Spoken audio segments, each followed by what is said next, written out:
नमस्कार दोस्तों, मैं जितेंद्र प्रजापति आपके अपने YouTube channel Prajapati judicial classes में स्वागत करता हूं।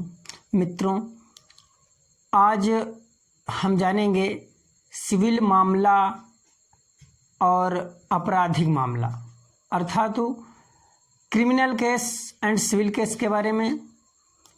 सिविल केस क्या होता है, किसे कहते हैं, एवं सिविल केस और क्रिमिनल केस में क्या क्या अंतर है। तो मेरे भाई, सिविल केस जो है वह दो निजी व्यक्तियों के बीच में होता है आपस में। जैसे किसी ज़मीन को लेकर विवाद हो गया या मकान को लेकर विवाद हो गया, भाई भाई में विवाद हो गया, तो ऐसे मामले जो होते हैं तो मेरे भाई वह सिविल केस में आते हैं। और अन्य मामले जैसे हत्या है, लूट है, डकैती है, झगड़ा हो गया, तो इस तरीके के मामले जो होते हैं तो वह क्रिमिनल केस में आते हैं। नंबर एक, जो सिविल मामले होते हैं इसमें व्यक्तियों को सज़ा नहीं दिलाई जाती है।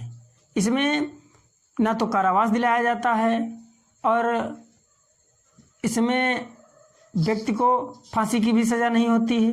जब कारावास ही नहीं होगा तो फांसी की सज़ा होने का तो कोई प्रावधान ही नहीं है। और जो क्रिमिनल केस होते हैं इसमें व्यक्ति को शारीरिक दंड का प्रावधान किया गया है, आर्थिक भी क्षतिपूर्ति का भी प्रावधान किया गया है। तो निम्नलिखित बातें हैं जिसके बारे में जानेंगे।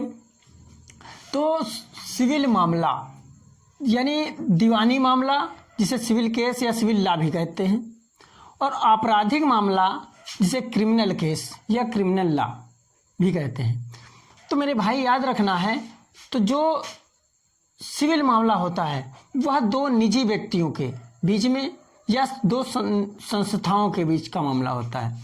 दो निजी व्यक्तियों के बीच में, जैसा कि मैंने बताया, जैसे मान के चलिए कोई खेत है या कोई प्लाट है और किसी व्यक्ति ने पास में दो व्यक्तियों का प्लाट है, उसमें दो लोगों का है, और उसके पीछे दूसरे व्यक्ति ने उसके हिस्से का भी प्लॉट बना लिया। तो अब जब उसका बना लिया है तो जब जिस व्यक्ति का प्लॉट तुमने बना लिया है वो शांत तो रहेगा नहीं, उसको हानि हुई है। तो इसके लिए जो वाद दायर होगा वह सिविल केस का होगा। उसका नेचर कैसा होगा? सिविल प्रकृति का होगा, जिसमें आपका मुआवजा भी दिलवाया जाएगा, क्षतिपूर्ति भी दिलवाई जाएगी।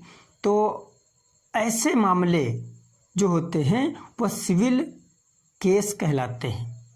इसमें क्या होता है कि इसमें जो वाद दायर किया जाता है वो निजी वकील के द्वारा किया जाता है, लेकिन जो क्रिमिनल केसेस होते हैं इसमें सरकार या सरकारी वकील द्वारा ही वाद दायर किया जाता है। तो इसमें दो निजी व्यक्तियों या संस्थाओं के बीच का मामला होता है। इसमें आर्थिक क्षतिपूर्ति या मुआवजा दिलाया जाता है। जबकि राज्य जो क्रिमिनल केस होता है यह राज्य, समाज या सरकार के अगेंस्ट होता है। जैसे कोई मामला ऐसा है, जैसे मान लेते हैं कि हम कहीं पे कोई व्यक्ति चौपाल लगा के जुआ खेल रहे हैं, तो जुआ खेल रहे हैं तो इससे समाज पे बुरा प्रभाव पड़ता है। तो समाज में जब बुरा प्रभाव पड़ेगा तो इससे जो समाज है इसमें दुष्प्रभाव होगा, व्यक्तियों पर इसका बुरा असर पड़ेगा। तो इस तरीके का जो मामला है जो समाज में या राज्य के लिए मतलब जो है गलत साबित होते हैं, तो इस तरीके के मामले जो है क्रिमिनल केस में आते हैं। इसमें आपको सज़ा भी दिलाई जा सकती है, जुर्माना भी दिलाया जा सकता है। तो यह कह सकते हैं कि यह राज्य, समाज एवं सरकार के खिलाफ होते हैं। इसमें शारीरिक दंड, कारावास, आर्थिक क्षतिपूर्ति तीनों दी जा सकती है।